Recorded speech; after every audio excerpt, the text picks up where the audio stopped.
On the field, in the broadcast booth, Ron Johnson is Minnesota sports. One-of-a-kind opinions, big-name guests, the teams you care about every day. It's the Ron Johnson Show, part of Locked On Sports Minnesota, and it starts now. Welcome to the Ron Johnson Show, and I'm your host, Ron Johnson. And in today's show, we had to call an audible. We were going to talk a little football in our guest segment, but coming up, we're going to have Brandon Mileski. He is the Minnesota Wilds Fanline host, and so he gets on there after the games, talks you guys off of a ledge, just in case anybody's upset about the loss. We're also going to talk a little Wild. Why? Because it happened. Kentucky Derby, of course, one of the craziest finishes. I'm not going to say this is like Miracle on Ice in compared to Kentucky Derby, but 80-1 shot, that's ridiculous. And then we got to talk Twins. I like I said, I keep saying I'm afraid to get on the bandwagon too soon because I just don't want to be let down again as we looked at what happened this year so far with sports like the Timberwolves. Hopefully the Wild to have a meltdown. But as we bring my producer in, Sam Ekstrom, we're going to talk a little bit about the Wild, Sam. And I was excited. So I had a full weekend of sports. I got to go out to Gophers softball senior weekend. We went out there Saturday. My daughter got a signed poster by all the girls. She has a couple favorites on the team, which their second baseman, as well as their shortstop, McKenna Dow, two of her favorites. She loves them. And that's kind of her position. I think as she gets older, she's fast, she's quick. She's going to be that. And then we watched Sunday's game. And right after Sunday's game, hockey came on. So it was like literally we were just, for my wife, I was super surprised, but it was laid back. It was a great Mother's Day weekend. So happy Mother's Day to, belated happy Mother's Day to all the mothers out there. We weren't able to get out there to you Sunday. But yeah, we just laid around and watched sports. And so again, we watched a little hockey, and my daughter actually laid in the bed with us and watched hockey. I don't know if it was because it was Mother's Day, but she loves sports overall. Like she was watching the game. And then also my kids were giving my wife a massage. My daughter, told Alexa to play massage music, and Alexa just found the latest relaxing tunes. And they gave her like a foot, hand, calf massage. And so that was kind of her Mother's Day. I made dinner. But as we're watching the Wild game, something caught my eye right away. One, you didn't have Husso in the net. And I think that was the big difference. I mean, Husso, I think mentally, I think physically, I think he was just drained. I think he was mentally overthinking it. If you think about a lot of the shots and a lot of the rebounds in that second game, that's mental. That's him not trusting that he has the puck secured. That's not him trusting his teammates are going to be there. Goals can come in a barrage. And so after a couple came, they just kept coming, and he could not kind of get it figured out. Wild, it figured him out. And then you look at Bennington, and they bring him in, and he plays pretty much lights out. Like he has a great start. I just think the physicality, like you look at the Wild, there were a lot of big hits that were missed. You look at the game 3, St. Louis said, we're going to come out, we're going to destroy you. We don't care if we're missing guys. We don't care what the result is. And I think it wore down on the Wild because in the second game, you saw a lot of potential big hits that either guys pulled up. They didn't really take the right angle. I don't know if St. Louis out-physicaled them in the third game, even though they won it, but then that stayed with them. Like, man, these guys are just trying to kill us, and they're trying to make it a bloodbath. Sam, this is my question for you.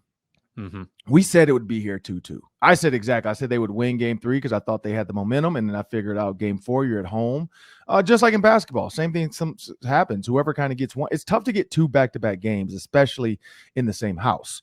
Going on the road, so playing at home and then going on the road, that's why I think coming home game 5, the Wild are going to win. You have break, you have a flight. The Wild are going to be home and relax with their families. But here's my question to you, Sam. When you're looking at the goalkeeper or goaltender, and you don't want to, and these are grown men. This is sports. This happens. Quarterbacks get benched, receivers get benched, running backs get benched. In basketball, guards, forwards, centers, players that are not playing well get benched, and the 6-7 man come off the bench. That's where James Harden was created with the OKC Thunder. Came off the bench early on in his career. Guys weren't getting it done. James Harden ended up working into that starting lineup. Do you see this being something that we will never see Husso again in the rest of this series because of what Bennington was able to do with the team? So if you go back to the Blues Stanley Cup year 2019, Bennington was the guy. Bennington kind of came out of nowhere and led them through the playoffs to a Stanley Cup. Now, he hasn't been as good since, particularly in the regular season, and that's why Husso got the Game 1 nod. That being said, Bennington has been in these spots. Husso has not been in these spots. And you could tell that the weight of the moment for Husso was maybe a little much in Game 3. He gave up 11 goals in 2 games between games 2 and 3. So I think the switch was necessary. And, the Blues did what the Wild did not. They pulled their goalie, and they had kind of an easy fallback, because you go from kind of a rookie in the playoffs, at least a fresh young goaltender who hasn't really been here before, to a Stanley Cup winner in Bennington. So Bennington is not going to be phased. And obviously I think he gets the Game 5 start. And, if he's playing Game 5, do you dare go back to anyone else in Game 6 or 7? Probably not. I feel like Bennington is the guy the rest of the series. Yeah, and if you look at the shots on goal, I mean, shots against were 30-33 in favor of the Wild. So it wasn't like they weren't getting their shots off. Again, we just said that Bennington was lights out. To only allow 2 goals on 33 shots on goal, it's pretty impressive. I think the Blues also figured it out that the Wild are sneaky. They're trying to get into that little area, that blue area. They're trying to confuse the goaltender. You didn't see guys protecting him the way they protected Bennington. Like, it just wasn't the same. And same for the Wild. Like, I can't really say Fleury was the problem completely. Yeah, there were 5 goals on him. I'm learning hockey as I tweet this stuff out. The pros out there are telling me this stuff. Over 100. It was like the one tweet I just tweeted was Kirill Kaprizov was ridiculous. And I talked about the shot off the skate in Game 3. It ended up being like 112,000 interactions with that tweet. And I'm like, there's no video to it. There's no, I didn't get any. I just, hey, did he mean it to hit it off the guy's skate? And it's back and forth. I'm not even responding to people. People responding to each other. Like, one guy's like, yep, he looked back at it. He's doing this, blah, blah. He did. So I'm seeing kind of what's going on. And so I brought up the same thing about the goal, the shots on goal. And people are saying it's not always on the goalkeeper. It's not on Fleury. Like, the guys have to do a better job. I know we did see Dumba with the huge skate save right at the line. There's got to be more of that protection. There's got to be more clean. As Nate Prosser put it up with me when he's talking to me. You got to clear the house, as they call it. And so you didn't see that. And I think maybe Game 3 they warmed down. Like, they were short players. And they say, we're going to be short defensemen. We got to figure out a way to just impose our will. And they beat them up in Game 3 and then turn it around in Game 4 and got it done. And so now they come back to Minnesota 2-2. We talked about what would have to happen. This would have to happen. The difference is the Timberwolves could not get it done in Game 5. Can the Wild get it done? If the Wild don't get it done in Game 5 and they got to go on the road in Game 6, that's where it gets dicey, because now winning 2 in a row is easy when you're at home. And I've said that. Winning 2 in a row after you travel is not as hard as when you're just in the same spot and you're going to play in the same house, same place. If they lose Game 5, the fans in St. Louis for Game 6 are going to be nuts. The players are going to play tight. I keep talking about that tight sphincter. That's my favorite thing to talk about. Because the guys booty holes get tight. Like, when there's a tough situation, guys get tight. And I think that's what sports is about. And this is my overall arching take on this. In order to win this, in order to get Game 5, and make sure at least you get a Game 7 back at home to take advantage of this home ice, because this is where the home ice matters. You got to win Game 5 because you don't want to be pressured for Game 6. But if you can win Game 5, the pressure's off. You go there. They're nervous. They have to second guess who's in goal. If you beat their goaltender up here, and it is Bennington, you're going to make them second guess now who should be in there.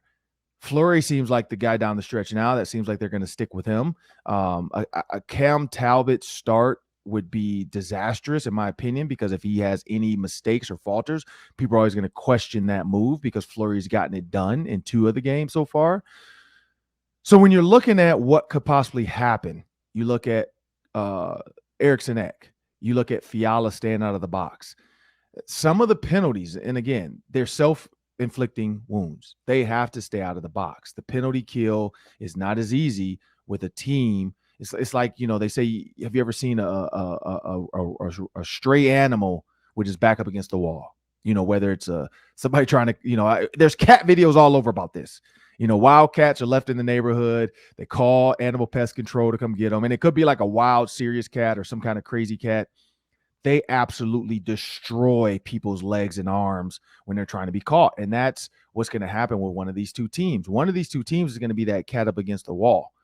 And what you don't want to do is let that cat get a hold to you, because if they do, they're going to scratch and claw until you let them go. And that's where the Wild have to be able to put their foot or their skate on their throat and cut their heads off. Like you have to have a finishing move. It has to be like Mortal Kombat. But, that's my thought on this, Sam. I know we're going to have Brandon Mileski coming up. He's the hockey pro. Do you think they win Game 5 before we get out of here? Yeah, I think they should. I can't figure this series out at all because each team has dominated one game on their home ice and gotten blown out another game on their home ice. So there's no real trend to go off of. Every game has been kind of lopsided. The adjustments have been excellent by the head coaches, but we haven't really had that tense third period yet. I guess yesterday was pretty close. It was a 1-goal game for a lot of that period, but we haven't had that like gripping the edge of your seat kind of finish to a game yet. And I think it's going to come here in the final games of the series. Yeah, well, I agree with you. I think these last 3, if they can get to 3. I said Wild in 6. I'm still sticking with it. I think they can get this done in 6. I think they can win this one. I think they can go to St. Louis and win again. And I think they can be done in 6. So we'll see. I've been pretty accurate so far, even though I am just out here throwing numbers up against a wall. But I've been pretty accurate so far. That'll do it for the first segment of the Ron Johnson Show. Coming up next, we have Brandon Mileski, or Tenna B, if you know him, if you follow him on Instagram and Twitter and KFAN Radio. Tenna B is one of the hockey guys. He loves to talk hockey. He skates. He puts an ice rink in his backyard, and he'll be on the show coming up next. But first, make sure to check out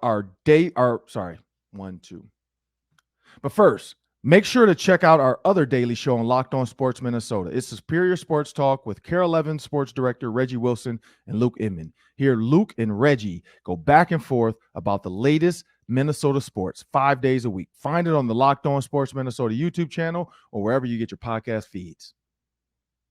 So next up on the Ron Johnson Show, we're going to have Brandon Mileski. A lot of you listen to KFAN, know him as Tenna B. He actually runs the Vikings fan line for us back there behind the glass, taking your phone calls. But he also does something that's really important right now, and that's the Wild Fanline. I'm going to bring in Brandon Mileski right now. We're going to talk a little Wild hockey. I'm a new hockey fan. I'm a noob. I love the interaction on Twitter. And so, Brandon, I want to first thank you for not laughing at my questions, as I am new to this. But let's jump out there. We asked about the Cam Talbot versus Fleury, when I called into the pregame show, and that was my question to you and Pat Micheletti. And then I heard you guys, when I got off the radio, have a little debate about who, at what point should Cam Talbot get a chance? Should he not? Well, the Blues did something that the Wild fans thought should happen at one point, which they put Binnington in. He did pretty well, 30 shots on goal. He had 28 saves. That's crazy. Where's the Wild? Couldn't really get it done. Spent a lot of time in the penalty box. I saw a 4-minuter out there. That's crazy. Don't really understand the 2 versus 5 versus 4, but whatever. But Brandon, you'll learn. What I'm learning. What do the Wild have to do though in Game 5? They don't want to go have a must-win game in Game 6 on their opponent's home ice because they have home ice advantage. Definitely got to push it to 7 games. What do the Wild have to do to pull out this Game 5? Well, I find it kind of interesting how the fan base just ebbs and flows from each game. That before Game 4, I saw people on Twitter like going, "Well, if they win this game and they have a 3-1 lead, should they pull the goalie and change the goalie?" It's like, let's not just assume this is going to be an easy victory. And I know the Blues had some defensemen that were out, and we can get to that later. But St. Louis is a really good team, and the Wild are a really good team. It's 2 good teams that, unfortunately, based off the way the NHL does their playoff format, unfortunately had to play each other right away in the first round. But, if you thought just after Game 3 this was going to be an easy series for the Minnesota Wild, you were wrong and you were mistaken. And St. Louis is a really good team. Unfortunately, now for the Wild, they might get healthy moving into Game 5 on that blue line, and that'll make it even a tougher challenge. And I looked at the series beforehand. I thought, this is a coin flip series. Either team has equal a chance of winning, and thought it would go to Game 7, and I still think it's going to go to a Game 7. So in terms of what the Wild need to do in Game 5, probably need to be a little bit more physically engaged. St. Louis came after them early on and just thought that the work ethic and the battle level was there a little bit more. Once the Wild got down, they seemed to push as the game went along, but put themselves in too big of a hole. And in this series so far, whoever gets out to that early lead is holding on to it. So clearly the first goal apparently is important in this series. Yeah, and I heard on the broadcast, like in Game 3, I think it was like 21 hits at one point to the Wild's 4. As far as just the Blues came out in Game 3 and just it was a bloodbath early on. Yep. The Wild weathered the storm and still found a way to win. Game 4, it looked like those hits started to mentally get to the Wild because you saw Wild players second guessing themselves, not really attacking, not taking some hits. Maybe they could have taken bad angles. And the Blues, they're like, look, we're down a couple defensemen, so let's just play backyard brawl and see what happens. And it worked. The Wild looked wore down, like you said. They looked a little timid or slow to start. How do the Wild etch up or amp up this intensity? I know they're going to have their home fans banging on the glass, to get some of these hits in. But how do they make sure they keep the physicality up so they don't get out physical? I mean, it's just a want to, Ron. And I would think after losing Game 4 and all of a sudden it's a 3-game series. And as you mentioned earlier, Game 5 is pretty critical for the Wild, to be down 3-2 going into St. Louis after you just lost 2 in a row when you had a 2-1 series in the lead. That's not exactly a desirable situation for the Minnesota Wild. So I would expect, especially with the crowd, as you just mentioned at Xcel Center tomorrow night, that I don't think effort and intensity will be an issue. It's probably more so special teams, power play and penalty kill and goaltending and all that stuff that typically is. But you mentioned all the contact from St. Louis in Game 3. I expected that to die down a bit in Game 4, just because it didn't work for St. Louis. Mm-hmm. And the Wild realized after Game 3, we don't need to retaliate against these guys. We need to stay disciplined, stay out of the penalty box. So I think kind of the best strategy for both teams moving forward is you're going to play physical. But you can't let that be your main thought that's in your brain, because it can kind of distract you from what else is going on. So as the series goes along, it's still going to be a physical series, but I think a lot of the extracurricular stuff that's after the whistle, that's going to go away here over the last 3 games, because the margin of error for both teams is pretty thin, and you don't want to be the guy that's making the mistake and costing your team. Yeah, and so me and Audra Martin, she came on the show, and we've become friends over like Wild stuff now and Twin stuff and just State Fair stuff from like 2 years ago, I think, or 3. I can't remember last time there was a State Fair, but maybe 3 years ago we did a show at the State Fair together, and then we've stayed friends ever since. But her and I both love the Mighty Ducks. Me, because that's the only hockey I knew when I got to Minnesota, and so the Mighty Ducks are kind of where I take it. So you look at the Bash brothers for the Mighty Ducks, and they put those guys in the game. Emilio Estevez, I think that's the right Estevez, puts those guys in the game just to beat people up. And you look at, and I was at the hockey, his name's Gordon Bombay in the movie, Ron. Gordon Bombay, yes. Yeah. So you're a fan as well of the Mighty Ducks. Yeah, I love it. Well, who in Minnesota that was involved in hockey at our age did not love the Mighty Ducks? In fact, my kids were watching Mighty Ducks 3 this morning.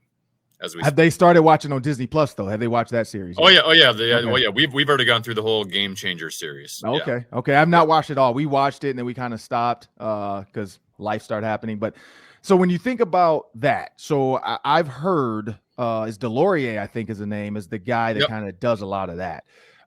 What does he need to do to make sure, one, protect the goalie, and then make sure he's keeping that, as Nate Prosser put it, keep the house clean? Like, how is he going to make sure to keep those guys out of there, make sure those guys aren't, putting sticks, and not to make it sound weird, but I heard it on the broadcast, put sticks in the butt of the goalkeeper, if the puck's under there, just trying to jab at it. That's a new one to me. I haven't heard that one. Yeah, I think he said it looks like he hit him in the. I forgot what he was trying to say, but I did see it because it did skate back and it hit. I forgot who skated hit or something, or Dumba maybe. But I heard the guy kind of just sneak it in there. And for you guys, you watch it all the time, so that you didn't catch that. For me, I'm like, wait a minute, what?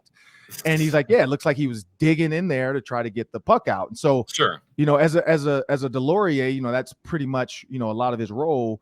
How does he stay engaged in that though? Because like it can be a lull back and forth, and then eventually you just got to snap into go mode and say, I got to get over there and clear this out.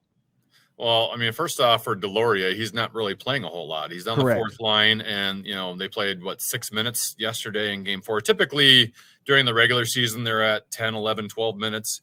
But the game is going to dictate how much ice time he gets, and you should know this, Ron, as a football guy.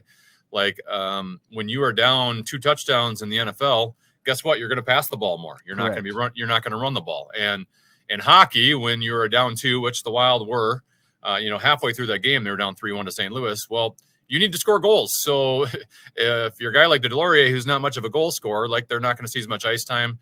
Not to mention if you have a game in which there's lots of special teams with power play and penalty kill, he's not going to be on the ice. Like he needs to be in a 5-on-5 where you're rolling the lines over. But he hasn't had a whole lot of impact on this series so far, Ron.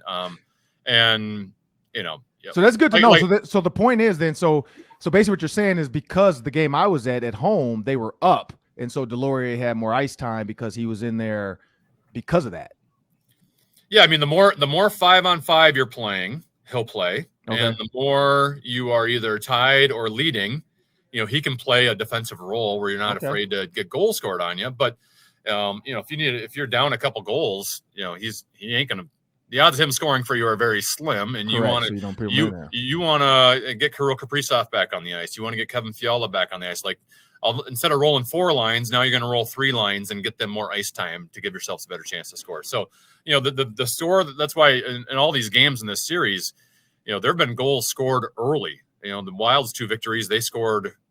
The first Game 3 they scored 10 minutes in, and then they had 3 by the end of the first period. Yep. That was Game 2. Game 3, in which they won in St. Louis, they scored 2 goals in the first 90 seconds. Like, that has an impact on the way the game is played. And then, from an X's and O's standpoint, it changes. If you're trailing, your defensemen are going to get more aggressive, and they're going to take more risks, which might mean they might give up more odd man rushes behind you because they're trying to play more up in the offense to give yourself a chance. So that's why these early goals have really kind of changed all 4 games that we've seen played so far. Yeah. So if you had to put your Dean Evison hat on, because I heard you say roll the 4 lines, 3 lines, and Kirill Kaprizov clearly is on the first line. I'm guessing that he's the best. If you're Dean Evison, though, how often are you going to give him the full 4 and let him get rest? Are you going to try to, like in this game, are you putting Kirill out there as much as possible to make sure he's getting full ice time?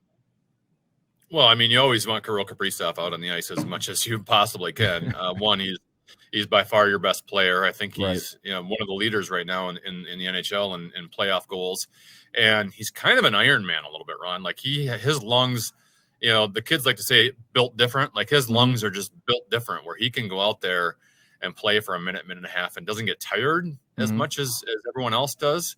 And you come from you got track and field in your family as well, so I'm sure you understand that. There are guys like myself that if I go hard for 45 seconds on the ice, I'm gassed, my legs are gone, I need to get off. Whereas he just has something where he can stay out longer. So like you can double shift him and not worry about his legs or his lungs, and he's still a young guy too. It's not he ain't 35, 36, 37 years old. So you're seeing it. As I just mentioned with the fourth line and Delorier and Duhaime and Jost, their minutes have declined or decreased as they've gone into the postseason here, and that's typically expected. But if the Wild get out to an early lead in Game 5 tomorrow night, then you are able to kind of roll your 4 lines a little bit more. But I want to thank Tina B for joining me on the Ron Johnson Show. Great hockey stuff. Make sure you go back and watch the Open. Also, stay tuned for the Daily 3. That's 3 questions, 3 minutes. Up next. Do you want smart post-game reaction from the insiders that cover your favorite sports teams? Check out our Locked On Sports Minnesota podcast on YouTube or wherever you get your podcasts. Get instant reactions from our Locked On team hosts, along with prominent reporters like Kevin Gore for the Wild, Brandon Warren for the Twins, and Chalanga Legenson for the Timberwolves. No fluff, just 10 minutes of straight analysis after each game. Subscribe to the Locked On Sports Minnesota on YouTube and never miss a podcast. Well, it's that time of the show that I love. It's the Daily 3. That's 3 questions, 3 minutes. Take it away, Sam. All right, good news, bad news in Twins territory. Good news, they sweep the Oakland Athletics. 3 one-run wins, 2-1, 1-0, 4-3. They dodged bullets in every single ninth inning. Every game was kind of the same. Here's the bad news. Everyone's getting hurt. Byron Buxton has a hip issue. Carlos Correa got hit in the hand with a pitch. He's missed a few games. Trevor Larnach is on the IL, and it looked like their pitcher Chris Paddock got injured yesterday as well with an elbow. All told, the Twins have 10 players on the IL right now, even though they keep on winning. Are you more excited about the wins or worried about the injuries? I'm worried about the injuries, and this is why. When you look at the way, kind of the early, the holdout, and everybody's talking about Manfred is going to ruin the MLB. He's going to ruin baseball. They need a new person in charge, blah, blah. So you look at the short spring training, you look at the players mentally being worried about whether it's a lockout, whether it's going to be after strike, whether it's going to be a new agreement that's going to screw them in the end. And we know they're about their money. We know there's a lot of guys that make enough money to sit out. And so when you have enough big time names that are like, look, I've already made $40 million. I can wait. As an owner, you're losing a ton every single time you don't open your stadium up. And so even though these owners are billionaires, there's a ton of employees they have to pay. There's other people involved. And so you end up being the bad guy as an owner if you can't find a way to get the labor agreement going, because you have concessions, you have ticket people, you have suite people. I mean, you have the chefs, it's so many employees that work for let's just say the Twins, for instance, that it's tough. And so when you look at that short kind of, confusing time where we didn't know if baseball was going to have to miss 2 or 3 series or what the season was, everybody's like, oh, it should be a 100 game season this year. 100 game season. Let's get a bunch of spring training. Let's let them get their bodies going. And so now we're seeing what a short spring training and preseason can do. Your body can be, you can succumb to injury. Here's why I'm worried. I'm worried because of the teams they have to face coming up. You look at the Astros, they're 18-11. You got the Guardians at 50%, 500, 500%, 50-50. They're 14-14. But then they have a stretch. So if they can get through that juggernaut of the Astros and then, a decent Guardians team, as we talked about before, about that first 28 or that next 28 games. In their first 10, they were 4-6. Now they've in the next 2, they've won 7 games in their last 2 10 game. They're in the 10th game coming up with the Astros, but 7-2 in the last 10, 7-3 before that. You look at the Athletics, 10-18, the Royals 9-16, the Tigers, and this is the key one, 8-19. They are my Tigers. I love them out of Detroit. They suck right now. 5-game stretch versus the Tigers. That's 5 wins they can possibly get in there. And so if they can get out early like they've been doing, but then you got the Blue Jays, and this is where they have to get healthy. They have to get healthy by the Tigers series because they have the Blue Jays and the Yankees, and that's where it gets scary. And that's why the injuries, to me, it's like, how long are they going to be out? If they're going to be out for a little bit and come back in some of these easier series like the Tigers, and then they're ready to go for the Blue Jays and Yankees, great. But if they're out past the Yankees, that can be a stretch of 10 where they end up going like 1-9, and that's where it gets a little scary. Yeah, I'm always worried about Buxton. He's already had 2 injury scares now. So you worry about that cumulative effect of his body wearing down. Like Correa's hand, is that going to affect his swing? Even if he's able to play, is he going to be able to hit as effectively? You've lost a couple starting pitchers now. So there's just a slow buildup where I worry about this team in the long run. But if they can get guys healthy by the time that schedule gets tougher, it might work out okay. I know this team's always very cautious with injuries, so maybe they're not as serious as they seem. Yeah.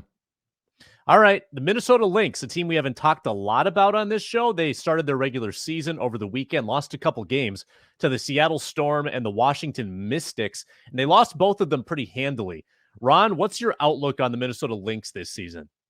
I don't want to make it a gut reaction. They were in the playoffs last year. They've been a pretty solid team over the past. But they do have a new person holding the ball, and that's Rachel Banham, former Gophers guard. Absolute nightmare shooter when it comes to getting hot. When she gets hot, she's tough to stop. So she's getting the nod this year early on. She signed a new contract to be back with the Lynx. She's a hometown girl, and so you want to root for her just like Lindsay Whalen. So I think she's gonna have to get her footing, coming off the bench, being a support player. She and I think Jordan Poole's gonna be there someday, as a support player now. Eventually, when he becomes the guy, he's gonna have to, figure out what it looks like. Look at Duncan Robinson with the Heat. Had a great kind of, bubble, and then got a $90 million contract, and now he's played I think one game or something like that, or 3 games in the last whatever. It's a lot more pressure, and so I think Rachel Banham has to get it figured out. But you look who they played. The Mystics right now are undefeated. The Seattle Storm, it's Sue Bird. I mean, come on now. She's Sue Bird. So, it's not great that they weren't even close in either of these 2 games. 2 double-digit losses. But it's early. It's only been 2. They can easily turn it around and go 2-2 and then, go or whatever, win the next 2. So end up 2-2 in the last 4. And that's going to change it. But I think it's going to be up to Rachel Banham carving out her niche. What is her game? She's normally a scorer shooter, but now she has to be a little bit of a facilitator as well. So that's the question is, can she be the Steph Curry of the WNBA? As a point guard, facilitating, can she also get her shot off? And I think that's going to be up to, Coach Reeve down the stretch, figuring that out. Not down the stretch, early on in the season. What does that look like for Rachel? Is she a Steph Curry? Can she facilitate and can she get her shot off? Or do we need to get a guard in there to or a forward even to bring the ball up, take that pressure off Rachel, let her just get up the court nice and easy, and then get into the offense? And so I think that's going to be the key for the Lynx. But right now it's too early. It's 2 games in. I'm never just going to say it's over. I know Vikings fans, if the Vikings go 1-2, it's over. People are going to say it's over. It's not over in the WNBA. It's not over in the NBA. It can start off bad, and then all of a sudden, boom, turn on like gangbusters. Yeah, the Lynx had that slow start last year too, and they figured things out pretty fast. So I'll be patient with Cheryl Reeve. I love her as a coach, and I know they're kind of waiting for Nafisa Collier, right? Because she was their leading scorer last year. She's having a baby, so she's missing time now, but she plans to return, which is crazy impressive on her part. But if they can just weather the storm until she gets back, I imagine she'll give them a pretty big lift. Yeah, I'd love to see Maya Moore come back, though. It's not going to happen. But that'd be one of the biggest stories in basketball. That'd be awesome. The Kentucky Derby Saturday. Now, this was interesting. Rich Strike was not in the field the morning of the race. The 20-horse scratched. So Rich Strike was an alternate, got entered in the field last minute. 80-1 LONGSHOT. Not a very impressive resume. Nobody believed in that horse on the far outside post, nonetheless. And he comes from an absurd deficit on the home stretch and beats the 2 favorites at the wire. Yeah. If you saw the aerial view of this race, it was incredible, the ground that he covered. Did you watch the race, Ron? Do you care about the Kentucky Derby? I care from a betting standpoint. I was kind of we were supposed to go to a Kentucky Derby birthday party at Canterbury. And just our schedule, getting one of our daughter's hair done on campus, because we also were attending the game. So kind of it worked out for both. Our littlest got to get her hair done. Our oldest got, she's a softball player, so she got to watch the Gophers and again, see the players have their senior day, so on and so forth. So no, we missed the party. I'm kind of annoyed a little bit because when I saw the numbers in the bet, so 3 and 21, I think were 1 and 2 or whatever it was, or 21 and 3. I forgot. Those are my numbers. 21 was my high school football number. I won at 21 in college, but when I got here, Delvin Jones had it, who was a sophomore safety who was starting. And so my second number was Keyshawn Johnson. My first number was 3, but at the time, freshmen, they really didn't give freshmen single-digit numbers. So I won at 21, but couldn't get it. So, my sophomore year, I went to 3. And so, of course, 3 is my number. I mean, this is the daily 3. So honestly, being there, talking to people about the bets, I would have thrown, I don't know how much, I forgot what it was worth. But I definitely would have thrown $10 to $20 on a 321. I don't know if it's a box trifecta or a box perfecta. I don't even know what it is. Probably an exacta. Exacta. Yeah. 3 would be exacta. Yeah. Yep. And so I don't know what that pays out, But when I saw that, I'm like, I would have done 321 and then 21-3 on an exacta bet. Throwing $20. I don't know if it pays out 100 to 1, 200 to 1, 3. I don't know what it was. But I would have done that because those are my numbers. I always do that with the Powerball. I always play 321. 24 is another number. My wife's birthday. 12 and 13 are my kids' birthdays. So I love to use the numbers when I do it. So I would have had that in there. And that's the only thing that threw me off. But no, it was an amazing race. I watched that area view as well on Twitter. I think he came back from like 12 horses back and he had to weave himself through and still had enough stamina left to kind of just go and take it. 80 to 1 favorite. So you got to love those stories because I'm not sure, with the Bob, whatever his name is, story. Baffert, yeah, the whole like just wait till the facts come out. Dude, the facts are all you. What do you mean win it? Just tell us. What are the facts? Like you keep saying it as if you're gonna have some expose of other people that drugged your horses and not you, or the owners drugged your horses and not you. Like, shut up. But in his story, because they're gonna make a movie, I'm sure, about him, and then this horse might pop up as a small blip in the story of like, oh, look, a non-drugged horse won that year at 80 to 1. Imagine if Bob Baffert had been in there, But no, it was, it was cool to see it on Sports Center and all that stuff and Instagram and Twitter. But no, I'm not like a diehard, but I definitely would have bet those numbers. All right, Ron, how much money do you think realistically, what would you have put in that exacta? Because I've got the payouts right here. Oh, I would have put honestly, like it's a birthday party, we'd have been drinking. So anywhere from like 20 to $50 on each, like $100 bet on both of them. So let's 50 and 50. Let's say it's 50. Yep. A $2 exacta would have paid $4,101.20. Wow. So you would have won about $90,000. So annoying. Softball came first, though. You know what? Softball came first. My daughter was happy. My other daughter got her hair done. So it is what it is. I don't get the 90 grand, but we'll have to make it back up somehow. But yeah, no, I definitely would have bet that. I'm not betting it. Well, I guess I can bet it next year, but I don't think it'll ever happen again. 3 and 21, that's not gonna happen. Crazy. Well, that'll do it for the Ron Johnson Show. I want to thank everybody for joining us today. Thank you, Tina B, Brandon Mileski as well. Please subscribe on YouTube to the Minnesota Locked On Minnesota Sports, and then search for the Ron Johnson Show. And you can also download and take us with you wherever you get your podcasts. Have a great day.